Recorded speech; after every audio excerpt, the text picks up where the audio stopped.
और दोस्तों ये देखिए, जब हम आखिरी बार आए थे तब एक गर्डर इसके ऊपर रखा हुआ था और अब जितने भी गर्डर हैं सभी रख दिए गए हैं।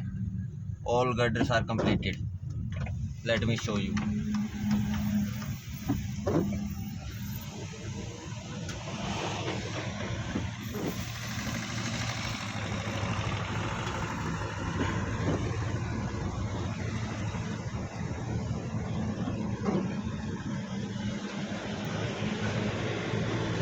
ये देखिए, जितने भी गटर हैं सभी रख दिए गए हैं दोस्तों।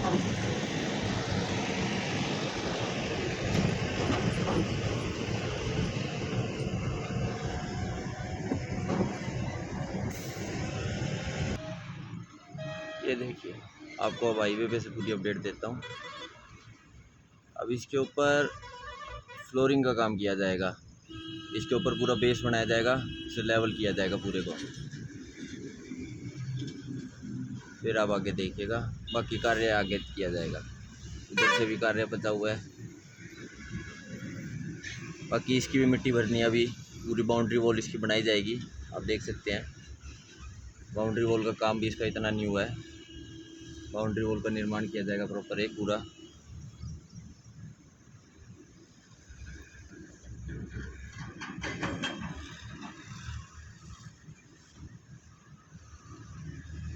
दूसरी तरफ का भी अभी काम होना बाकी है, क्योंकि दूसरी तरफ भी आप देख सकते हैं तो अभी भी मिट्टी डली हुई है। ज़्यादा कुछ काम सीमेंट का कुछ काम खास हुआ नहीं है, क्योंकि इन्हें एड जॉइन करना है। अभी साथ से एड जॉइन किया जाएगा इन्हें। जो ये ऑल्टरनेट रोड है इसको रोड को बंद किया जाएगा और इसके नीचे वाली रोड को चालू किया जाएगा, जहाँ पे फ़िलहाल वो जेसीबी खड़ी है। तो और इसके साइड में बाउंड्री वॉल का निर्माण किया जाएगा, जैसे वहाँ पर कर रखा है बाउंड्री वॉल का निर्माण।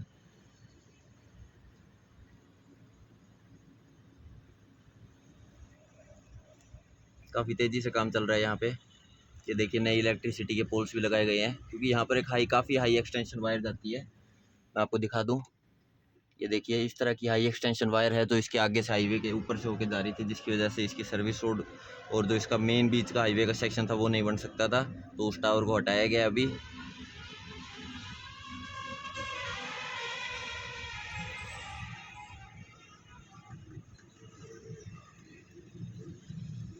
इसके बन जाने के बाद बहुत सुविधा होगी भाई। दिल्ली से कोई आ रहा है और उसे या फिर सोनीपत से कोई आ रहा है, उसे हरिद्वार या फिर मुजफ्फरनगर शामली साइड जाना है, तो उसके लिए बहुत आसानी रहेगी।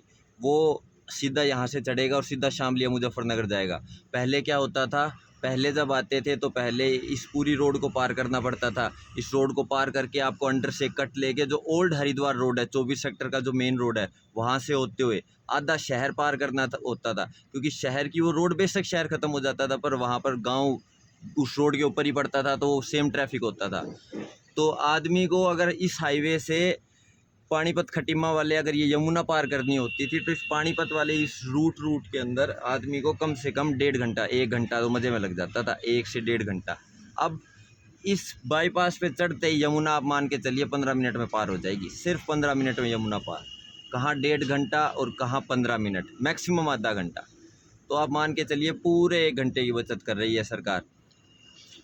हाईवे बनाने से बहुत फ़र्क पड़ा है, क्योंकि पानीपत के अंदर जो टेक्सटाइल हब है, जो हैंडलूम का हब है, उसके अंदर बहुत फ़र्क पड़ा है। क्योंकि जो लेबर यूपी साइड से डेली के बेसिस पे आती थी और इस रोड के ऊपर ट्रैफिक भी बहुत होते थे पानीपत खटीमा वाले पे, अब वो ट्रैफिक, अब जो पब्लिक आएगी वहाँ से उस रोड से, तो पहले जहाँ वो 1.5 घंटे में आती थी, रोज़ उनका आने जाने का 1 घंटे का समय लगता था, अब वही समय आप मान के चलिए 1 घंटे का कट चुका है उनका समय।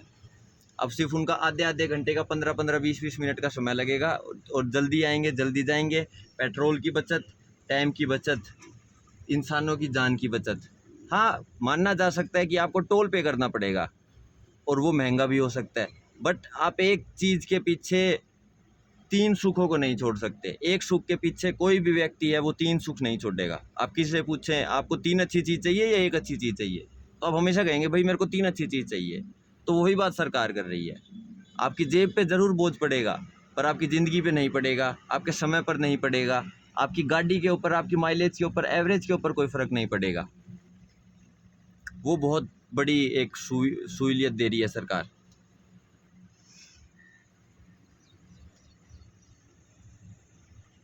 काफ़ी अच्छा स्पीड से काम चल रहा है यहाँ पे।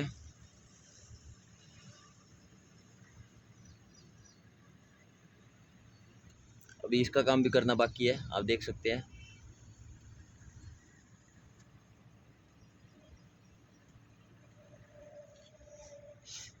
ये खटीमा तक जाएगा उत्तराखंड में, और पानीपत से चालू हुआ है। पानीपत से ये जाएगा अभी सनोली गांव, सनोली गांव से फिर ये यमुना को पार करेगा, फिर ये कैराना में घुसेगा, कैराना से फिर ये शामली में घुसेगा, शामली से फिर ये मुजफ्फरनगर में, मुजफ्फरनगर से फिर ये बिजनौर, फिर ये गंगा को पार करेगा। उसके बाद फिर ये सीधा नगीना, नगीना से उसके बाद ये Khatima.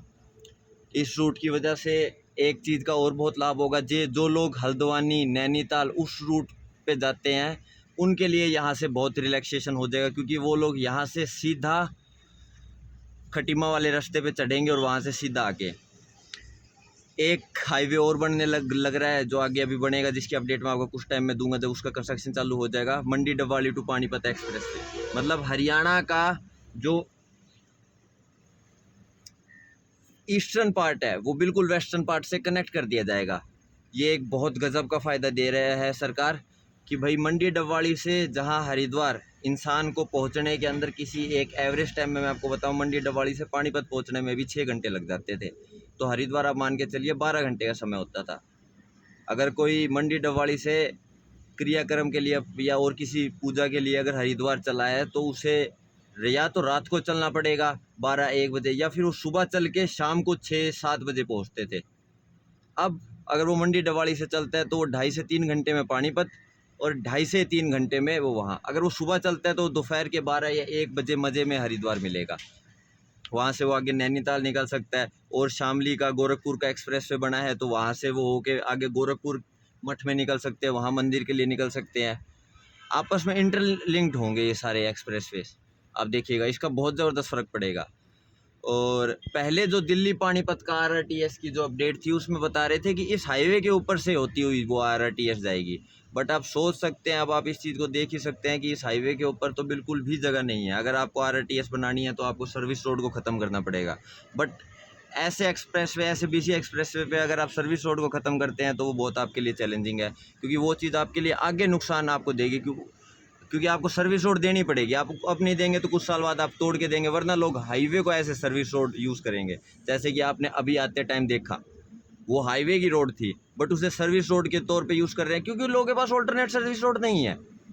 That's why they are using the main highways lane, और यही चीज़ के ऊपर सरकार ने फोकस रखा है। अब डीपीआर के अंदर ये बताया जा रहा है कि समालखा के पास से, समालखा तक तो वो इसी हाईवे के ऊपर आएगी, समालखा के पास से उसका कट मुड़ेगा, और वो कट पानीपत की नहर के साथ साथ होता हुआ आगे जाएगा।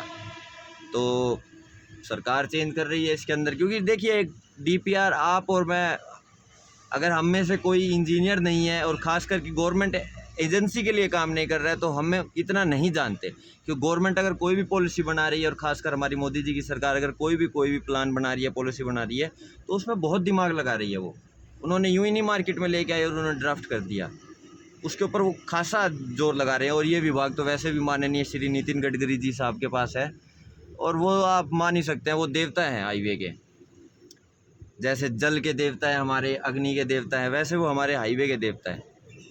उन करके ये हाईवे का निर्माण, ये जो पानीपत खटीमा का, ये दिल्ली पानीपत एक्सप्रेस वे, ये मंडी डबवाली पानीपत एक्सप्रेस वे, ये दिल्ली मुंबई एक्सप्रेस वे, ये शामली गोरखपुर एक्सप्रेस वे, ये सोहना रोड, ये Purvanchal express way, Amritsar Bathinda express way, Jamnagar express way, ये जितने भी एक्सप्रेस वे हैं सारी के सारे नितिन गडकरी जी की देन है। और बहुत बेहतरीन एक ये है काम। बाकी आपको इसकी दूसरी साइड की भी अपडेट दिखा दूं, चलिए।